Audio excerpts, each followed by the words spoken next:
Right, this is the last one.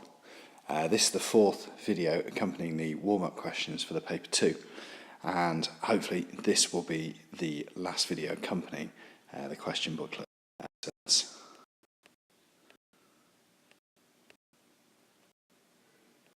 And we got to here. We'd previously answered the questions on the blast furnace, and this follows on from those questions on the blast furnace. And this question looks at how impurities are removed. And this is one of those typical questions where they actually give you most of the answers within the body of the question. So we're asked to write an equation for the decomposition of calcium carbonate. And we're actually told that we form carbon dioxide and calcium oxide. So you need to obviously know your valencies of calcium and carbonate. Well, calcium's in group 2, so it's a valency of 2. Carbonate, you need to learn that. It's got a valency of 2. So calcium carbonate is CaCO3. And it decomposed to give carbon dioxide. Well, that's fairly easy. And calcium oxide, well, calcium has a valency of 2. Oxide is in group 6, so it also has a valency of 2. So calcium oxide is CaO. Now, you wouldn't be required to write state symbols for this, but I think it's always safer to put state symbols on. So calcium carbonate is a solid, carbon dioxide is a gas, and calcium oxide is a solid. And hopefully you should be thinking, well, actually here we've got an oxide of a metal, and oxides of metals are usually basic. Okay, they will react with acids. And here that's confirmed for us. Calcium oxide is a base. So explain how the calcium oxide removes the silicon dioxide. Well, calcium oxide reacts with the silicon dioxide to form something called calcium silicate, CaCO3, which in the blast furnace is referred to as slag. So calcium silicate or slag forms, and the slag floats on top of the molten iron and therefore can be easily removed, and therefore silicon dioxide does not go into the iron, and that would be worth your 2 marks. So that equation here, and then a brief discussion about the slag floating on top of the iron, and therefore it's easy to be removed. Now here is the equation. I've just realised that in my previous video I made a mistake.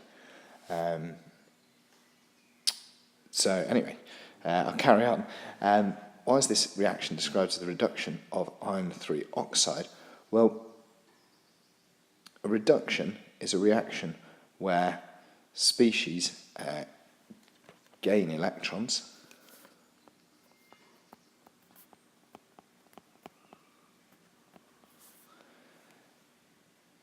and you could either answer this question by saying that the iron has oxygen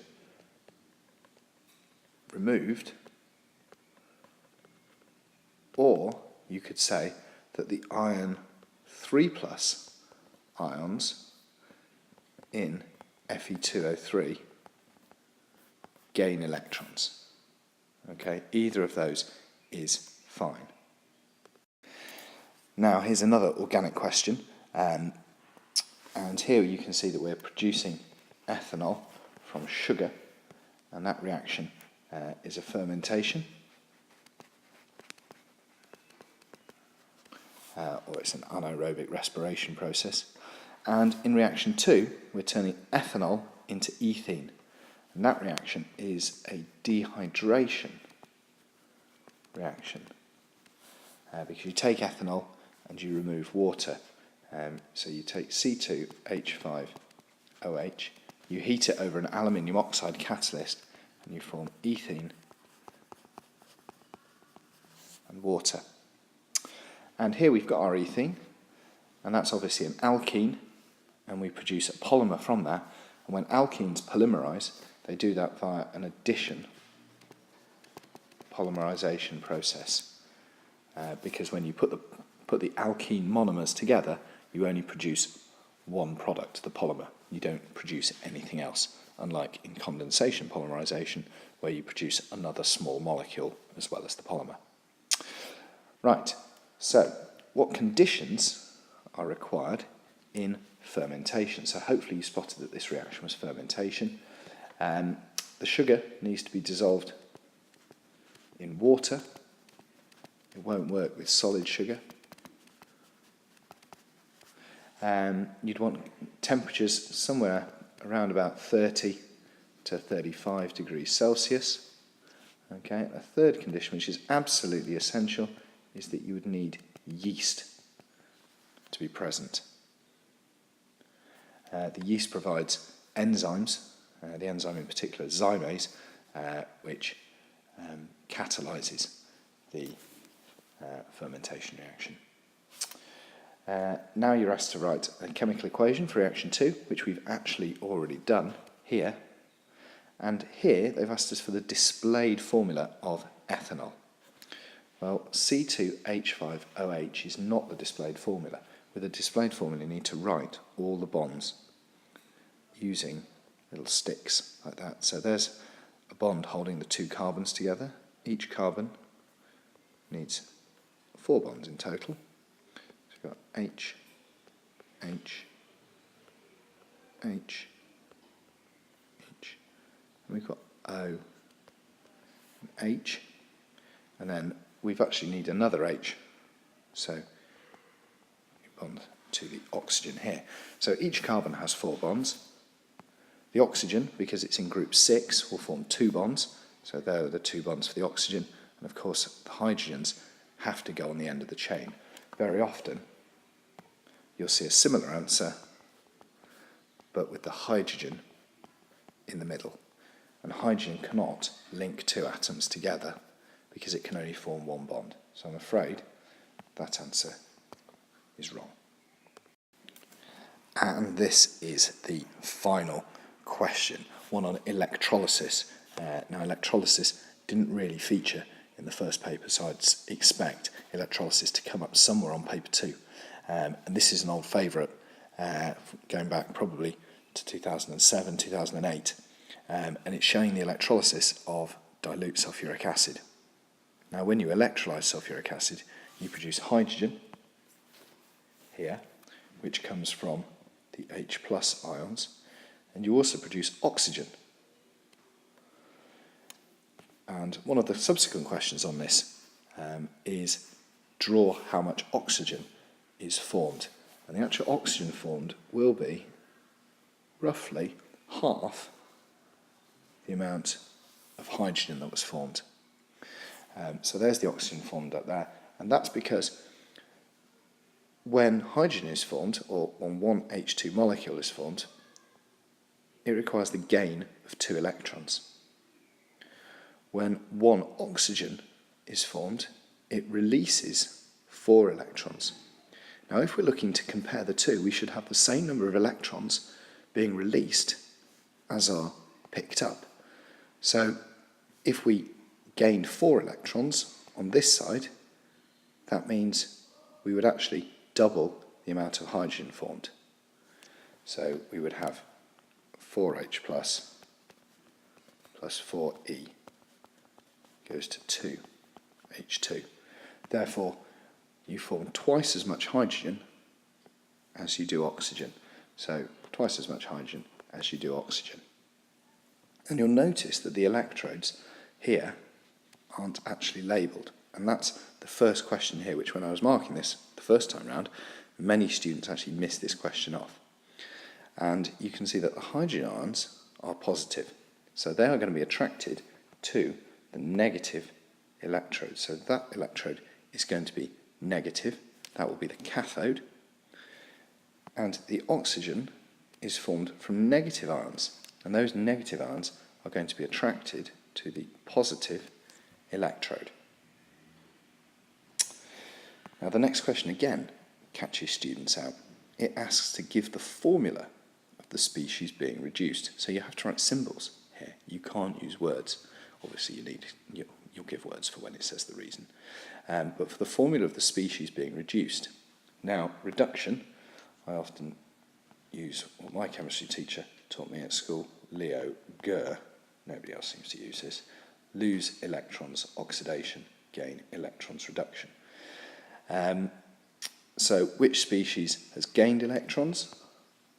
Well, it's the H+. So the species being reduced is H+, and because it has gained, it'll gain electron. Okay, so that's the first half of this question. The next half is over the page. We've already answered this part when drawing the line on the oxygen test tube, and for this we need to actually use the equation H plus E minus goes to H2, and I'll just balance that. So we're being asked to use Faraday's. Now all a Faraday is effectively, it tells us how many moles of electrons we've got in there. Okay, so we need to look at our ratio of electrons.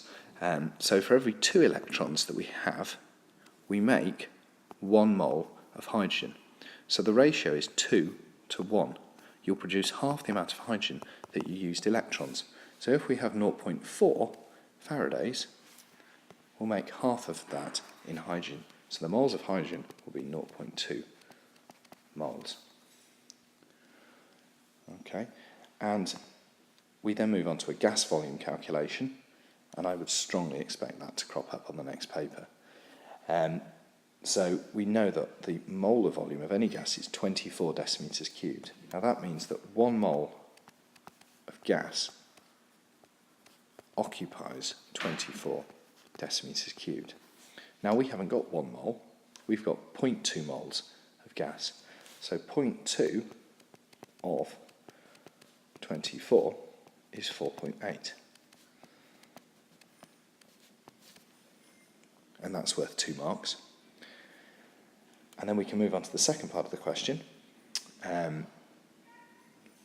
which talks about oxygen. So we're going to need our oxygen equation. So 4OH minus H2, O2, 4E, and we'll need to balance that by putting a 2 there. So we're told that we've got 0.8 Faradays. So in other words, we've got 0.8 moles of electrons. And let's have a look at the ratio of electrons to oxygen. Well, the ratio of electrons to oxygen is 4 to 1. So we'd have a quarter of the amount of oxygen than we would do of electrons. So a quarter of 0.8 is, again, 0.2 moles. And the next question, they could ask you about the volume of oxygen, in which case we would times 0.2 by 24, but which would then give us 4.8. Sorry, and I'm just going to make a brief note of that down there. So the volume of oxygen produced would be 4.8. That's not what the question has asked us for. The question has asked us for mass, and we need to convert moles into mass. So if we've got our nice triangle there, which we've used throughout the course, of moles, mass, over mR. The mass of oxygen formed, well, we have mass equals moles times mR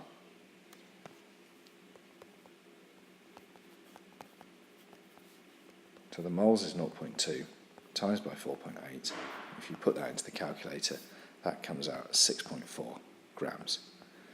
And that's your final 2 marks. Now, just before I finish, because that's actually the end of the question, have a look at the volume of oxygen that's produced, 4.8 decimeters cubed. And you might be thinking, well, hang on a minute, that's the same as the hydrogen that was produced in the first bit. And you said earlier, well, you'd produce half the amount of oxygen. Have we made a mistake? Well, no, we haven't, because in question B, we've used 0.4 Faradays, and in part C, we've used double the amount of Faradays. So you need double the amount of Faradays to produce the same volume of oxygen. as hydrogen. I hope that's proved useful, okay, and that concludes the video.